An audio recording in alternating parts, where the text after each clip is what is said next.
this week we're going to talk about a topic that's really well studied in world history really, and that's World War II. So we're going to look at it from two different aspects. One is the war itself, and this is probably pretty well known to you.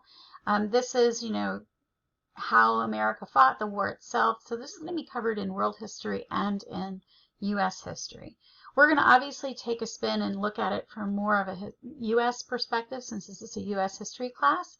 The second part of the content is going to be more guided towards you, and that's going to be the home front. How is America affected within its own boundaries? And that's probably going to be the heavier focus for me in this course, is going to be how America and how society was really affected within our own boundaries. But I still think it's important for context for us to understand what was happening outside of our borders and exactly how we were affected by that, right?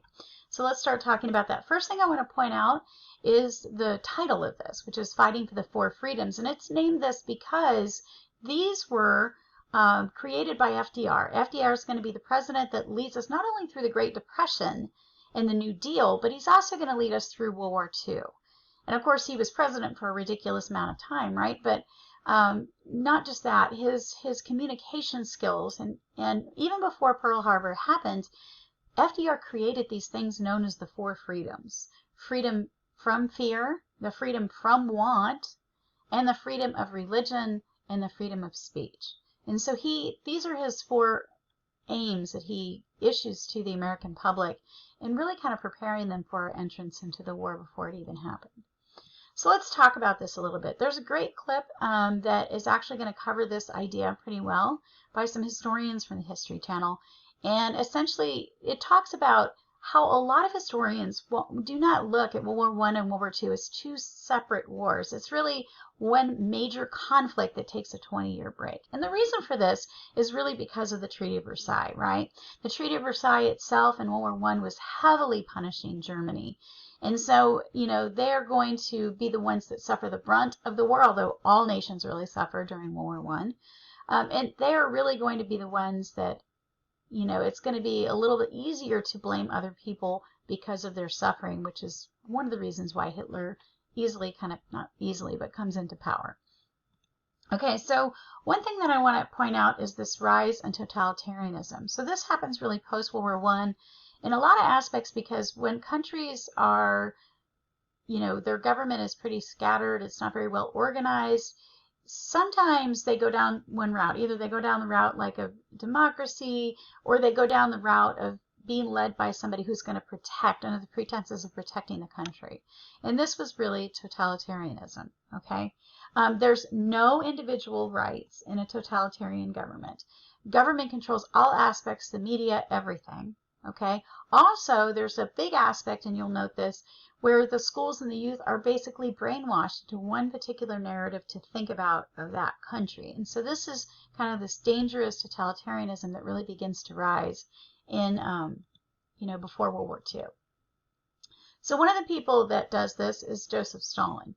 And I have a lot of people that say, who is worse, Stalin or Hitler? And Stalin actually killed more people than he did Hitler, and more of his own people, and mainly through this thing called the Great Terror. He essentially orders the death of anybody rising up against him, mainly the peasants. There's like a peasant uprising. And so he uses, all kinds of methods, fear and propaganda, in order to kind of control the minds of the people. And here's some examples of some propaganda, right? So this is really similar to the way Hitler did. He uses youth and feeds this propaganda, making him think that he was great and wonderful and everybody loved him. And so, this is kind of stuff that Stalin really does. The other, another dictator that comes to rise is Benito Mussolini. Now, I want to say that, that there was fear that there was a communist revolution that was brewing in Italy, and so the monarchy, the King of Italy, actually asks Mussolini to come in and form a government that will avoid an overthrow. And he does that, but he overthrows the king himself, right? He calls himself the leader of Italy, which is called Il Duce. So political parties were outlawed. The press is controlled. They create a secret police. And importantly, again, they indoctrinate the youth. And believe it or not, he actually campaigns and uses the idea that, that he will make Italy great again. That was his real idea behind there. Okay, so this is one that a lot of you probably are pretty well aware of, maybe, is the rise of Hitler. And so Hitler, it's very complicated how he exactly rose to power, but he was a soldier during World War I, and after World War I, and by the way, he was a failed artist. That's pretty well known too. And his mustache, if you're not aware, he fashioned during World War I because he was wearing a gas mask, and it won't clasp with the mustache. They would tell him that, so he actually shaved his mustache to fit the gas mask, and I guess he liked the look. I don't know. Anyway, he didn't form the Nazi Party. It was already formed, but he joins the Nazi Party. He quickly becomes a main leader in the Nazi Party, and after a failed coup of the Nazis, of the German government, he's put in prison. And that's where he writes the book Mein Kampf, which means My Struggle. He blames the Jews, he blames communists for the problems that were facing Germany. And for a lot of people in Italy, a lot of people in Germany, they were looking for somebody to blame. And this really becomes like a bestseller in Germany at the time. So the president of Germany appoints Hitler as chancellor. And Hitler actually ran for president and lost. But, the chancellor at the time saw the rising power of Hitler and thought that being chancellor would, hush him, which ends up being a huge mistake. By 1935, and after the death of the chancellor, Hitler takes complete control of the country. Police crushed any opposition. The propaganda praised him again. Okay, he creates something known as Hitler's Youth, again indoctrinating the youth. Okay, and promising that Germany will rise to great power. And so you can see, again, very, very similar to a lot of the propaganda that Stalin was using. And this one, of course, is, the Jewish people that are sitting upon the skulls with money. You can tell he's Jewish by his exaggerated features, stereotypical features, and the Star of David behind it, obviously. Okay, another person that kind of rises to power is Tojo in Japan. And I do want to note that the Emperor of Japan was in power, and he stayed in power even afterwards, because he really did not have, and still does not have, much power in Japan at all. But Japan is kind of like this silent person that rises to power. And I say silent because, not because America didn't notice, but because I think history books a lot of times focus on the rise of Hitler, but it's important to note that Japan had actually amassed more of an empire than Hitler did in Europe. Okay, they do this through the seizing of Manchuria, through the rape of Nanking, terrorizing Asia and the Oceania area, like all the islands and things like that. And we look at Tojo because he was a prime minister, but it was really a conglomerate of various leaders during World War II or before World War II. One of the reasons why this happens, why the rise of power becomes so easy, is because the League of Nations was really, really weak. And some people might look at, well, the United States never joined the League of Nations, and I would say, okay, yeah, that might play a role, but we weren't really the superpower that we were post World War II, or arguably that we are today, right? I would say that the biggest reason why they were weak is because they adopted this policy known as appeasement. And this picture down here in the right-hand corner is actually the Prime Minister of England at the time, a guy named Neville Chamberlain, and he was infamous for giving in to Hitler. And so appeasement, kind of an important term to think about. Appeasement essentially means you'll give people something to shut them up, essentially. So the way I usually equate it with my students is, a crying child in a grocery store, what do some parents do? They appease them, right, by giving them a lollipop. But that lollipop is not going to hold them for long. As soon as the lollipop is done, or as soon as they're not satisfied with that lollipop, they're going to start screaming again. Okay, which is essentially what happens with appeasement, is we keep on giving Hitler things as he rises, and the Sudetenland and places like that. Eventually, he's going to keep on asking for more. Okay, and so Neville Chamberlain's actually making a speech down here where he says peace in Europe, because he thinks that giving Hitler, this part of the Sudetenland, will keep him from wanting more, but we know that that really doesn't happen, right? It only kind of spurs these Axis power to become even more and more aggressive. And so this is a chart. I'm not going to spend a lot of time in it, but this really essentially shows how the rise of power happened chronologically and the reaction of the world, specifically the League of Nations, to them gaining territory. It's just an idea of either ignoring or appeasement in every aspect of this. Okay, so in 1939, Hitler makes his biggest move, and he actually makes a pact with the Soviet Union to take over Poland. So this is the actual beginning of World War II, 1939, in which Germany invades Poland. Okay, they use this tactic called blitzkrieg. For you football fans out there, the term blitz actually comes from Germany's style of attacking people called blitzkrieg, this sudden and surprise attack on Poland. It wasn't as much of a surprise, though. Poland pretty much knew it was a sitting duck. It literally physically sits between the Soviet Union and Germany, and they had made an alliance with Great Britain and France to say if they're invaded, that they will come to their side. And so France and Great Britain honor that alliance, and they declare war against Germany. And so it's on. The war itself is on. And this kind of shows you a map that really shows here's Poland and the Soviet Union and Germany right here, and they literally split Germany into two, right? A western side of Poland, which will become Germany's, and an eastern side that become the Soviet Union. We also know that Hitler will backstab Stalin and invade Russia or the Soviet Union, because we know that Hitler really was about German power. And honestly, he blamed the communists for a lot of the mess with Germany, so we knew that this was probably coming. Okay, so the next move that Hitler makes is to attack France and Great Britain. And so those of you that have seen the movie Dunkirk, this is, you know, the event that led to Dunkirk itself, but essentially France is attacked and they occupy northern France, and they're pushing the French and the British troops down. They get to the western side, an area called Dunkirk of France, and this is famously where the United States refused. FDR did not give the battleships to Winston Churchill. Winston Churchill is prime minister at this time, by this point.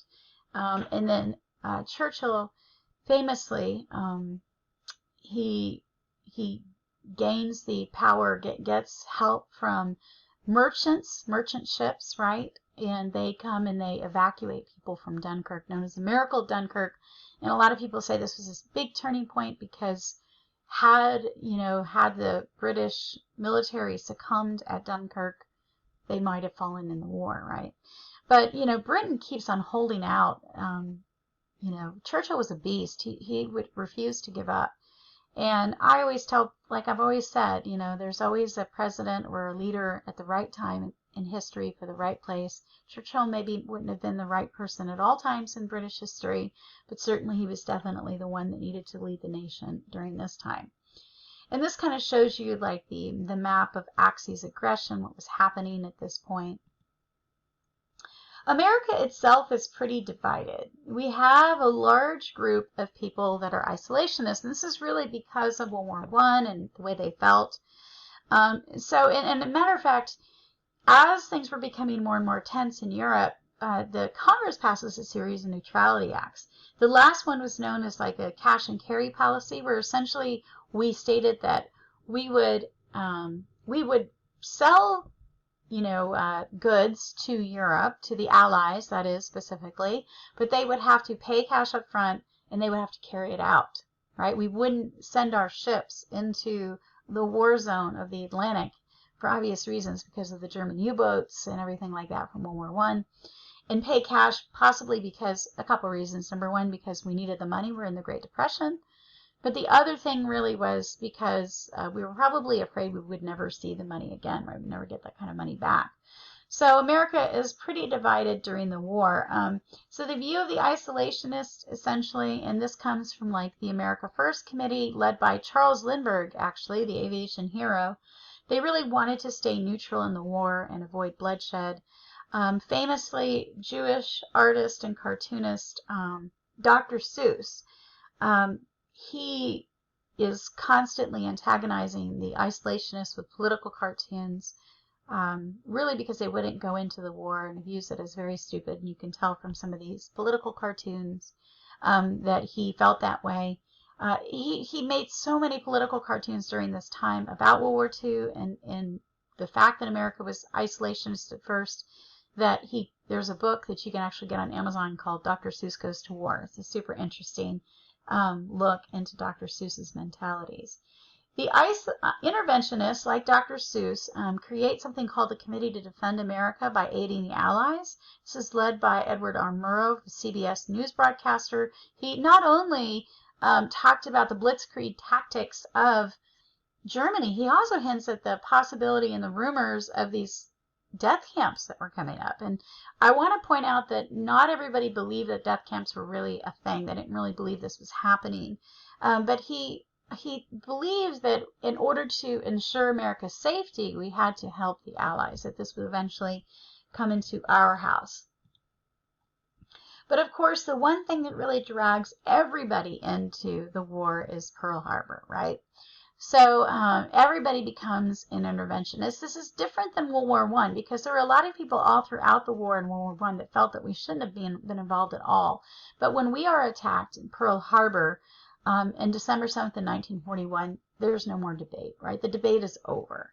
And so at that point, FDR the next day asks to declare war against Japan, and 3 days after that declares war against Germany. Okay, and so they say 1,500, but it was actually closer. That was the next day. It was closer to 2,500. This is a great video clip about, and actually I put it in the module for you. But this is a robot chicken about the involvement in the war, and that's just for fun. Thought I would show you guys. Okay, so meantime during the war, scientists begin developing the atomic bomb. And so this idea of nuclear fission was actually a theory that was already out there. Albert Einstein, was actually a refugee, a Jewish refugee that came to the United States along with several other scientists. And he writes a very important letter to FDR and essentially warns them that the Germans were in the process of developing an atomic bomb and that we should do this. This letter and the push by a lot of these Jewish refugee scientists are what pushes FDR to start the Manhattan Project, which creates the atomic bomb. And to lead it is this guy, and actually there's a video clip about him a little bit later on too, J. Robert Oppenheimer. Notice how young he looks there, because the video clip that I'm going to show you is after they tested the bomb, and Oppenheimer is questioning his participation in it, and is really haunted by it. And so we'll talk about that here in a little while. But this is the letter. You can pause here and read the actual letter, or you can look at it on the PowerPoint. But this is a letter from Einstein to FDR. So also important in the Manhattan Project is that it was top secret, right? It's in New Mexico, and people are vetted from the custodians to the top scientists. They're vetted for everything. And, you know, this is one of the famous signs: what you see here, what you do here, what you hear here, when you leave here, let it stay here. Extremely top secret. They couldn't talk about anything regarding it. The war itself, too, at the time, we were challenged in the United States because we were fighting on two fronts. It wasn't just about the war in Europe, but it was also about the war in the Pacific. And so, you know, we had to kind of fight it on two fronts, really split our troops that way.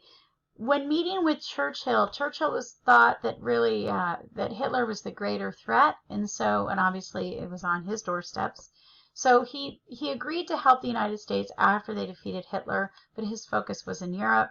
But arguably we were fighting a very difficult war in the Pacific also. So the war in the Pacific, you know, Japan took the Philippines. At this time, the Philippines was still a colony of the United States in Guam. Guam is currently a territory of the United States. So the United States and Filipino soldiers are trying to fight off the Japanese, and they lose. 78,000 were surrendered, and many were marched along something called the Bataan Death March. And so this is where thousands of soldiers are are literally marched to their death. And this is where a lot of the former Japanese soldiers after the war are going to face the Tokyo trials because of the atrocities that they committed during the Bataan Death March. But two really big battles that turned the tide of the war, the Battle of Coral Sea and the Battle of Midway, and the United States began something known as the island hopping campaign, where they literally took island by island strategically until they reached Japan, and ended up being a very, very good war, or very good strategy specifically. So MacArthur is the one that kind of leads the Pacific campaign. Admiral Nimitz is very famous. He's actually from Fredericksburg. The War of the Pacific, or the Pacific War Museum, used to be called the Nimitz Museum. It's up in Fredericksburg, and if you haven't seen it, that's a great one to look at and really get more detail in this. But, you know, kamikaze pilots make this obviously very difficult. They would literally commit suicide to take down a plane. Also importantly is the significance of the Navajo code talkers, who were actually top secret until the 1980s. So just real briefly to tell you, the Japanese were breaking every code that we put out there. The Japanese would break very easily. The only code they couldn't break was the language, the Navajo language. And so Navajo Indians, Native Americans, become soldiers, and they use the Navajo language to talk about positions specifically in the Pacific. And this is actually what helps land and win a lot of the island hopping campaign itself. The war in Europe itself, American and British forces first invade kind of northern Africa, and they gain the power and the advantage in that.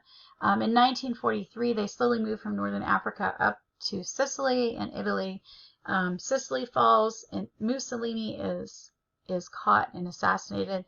And so this is a picture of Mussolini and some of his top generals. And famously, of course, the Italians were not happy with Mussolini or what he did, and so his body was actually paraded around the town there that he was caught in. And then, of course, the real battle that kind of seals up the Allies' victory in the beginning of the end was the D-Day invasion, in which 200,000 soldiers, mostly American but British and Canadian, under the direction of Eisenhower, invade northern France. This is the largest sea-to-land amphibious invasion in world history. After this, Paris is liberated, and at the same time, pretty much simultaneously, Hitler is also defeated in Stalingrad. Now, Hitler's last-ditch effort was the Battle of the Bulge, in which he was tried to use confusion to steer the Allies out of France. He has soldiers actually, German soldiers that spoke English, change signs, cut telephone lines, and it did create some confusion at first, but it was pretty quickly thwarted, and at the end, the Allies prevail in the Battle of the Bulge. Okay, the Allied Conference in 1945. At this point, the Allies, and this is at the beginning of this is before the actual surrender and Hitler's suicide. They agree, and this is going to become significant when we talk about the Cold War, that we talk about next week. But essentially, what they decide is they're going to divide Germany up into 4 quadrants. Stalin himself agrees to hold free elections. And they also agreed to help the U.S. And join the United Nations. I will note this: neither FDR nor Churchill ever trusted Stalin. Right? They felt like this was obviously he was on the side of Germany until Germany backstabbed him. So that's one reason not to trust him. But the other was the Stalin. They knew Stalin was a dictator, so they don't really trust him. And this is going to really almost lay the groundwork for the Cold War at the Yalta Conference here later on. Now, in April 30th of 1945, Hitler and many of his top, and his mistress and his top generals commit suicide. Germany surrenders a week later. Okay, and so the end is near. So that this becomes May 8th, which is the day after Germany surrenders, known as VE Day, Victory in Europe Day. The war is finally over. General Eisenhower accepts Germany's unconditional surrender. Now, unfortunately, actually what happens even, I would say at the end of 1944, beginning of 1945, is that this rumor of death camps becomes a reality. As even the Soviet start liberating death camps in the West, and the British and the Americans start, I'm sorry, other way around. The Soviet Union starts liberating death camps on the eastern part of Europe, and on the western part of Europe, Great Britain and the United States begin to liberate death camps. They realize the pure atrocities of it and the reality of it. And this is, of course, the behind the scenes. Germany tried to keep this as secret as possible. But anyway, there's a great clip that talks about how they liberated these camps. And I really encourage you to watch it because I think this is really eye-opening. It talks about the strategy of opening it and what they saw. There is some graphics behind it, so those of you that are sensitive might want to be careful when you're watching that. But it's nowhere near what you would see when you go to like the Holocaust Museum. Some of the stuff that they actually, because they encouraged soldiers actually to record as they were liberating as documentation. Okay, so FDR, unfortunately for him, he died before he even saw Hitler's death and the end of the war. And this was the beginning of his fourth term as president, believe it or not. This is why they created an amendment to say that a president couldn't run indefinitely. It used to be that just by precedent, because Washington said you shouldn't serve more than 2 terms, but FDR was a different kind of guy. He said, you know, he used justification of the major things that were going on to keep remaining as he was, you know, staying in the country. But his vice president was actually a new vice president, a guy named Truman. And he is going to have the awesome responsibility after only 4 months as vice president to end the war, make the decision of the atomic bomb, and take the United States into the beginning of the Cold War. And so that really was the next decision Truman had to make. So the big question is, should the United States continue fighting Japanese in the Pacific, or should we use the atomic bomb, which by this time was tested and we knew would work? So a couple things to think about here. This is one that's still kind of debated. Truman asks MacArthur what it would take in order to, bring the Japanese to their knees, and without the use of the atomic bomb. And McCarthy told him that it really would take. MacArthur told him that what it would really take would be another amphibious invasion like they did at D-Day. And he told him that we could lose up to 150,000 American soldiers in that. And after he heard that, it was a non-decision for Truman. Truman says, I didn't want to lose any more American lives. And honestly, the Japanese were not surrendering. It was part of the culture that, the kamikaze pilot type culture. We were literally firebombing the HE double hockey sticks out of Japan, and they weren't surrendering.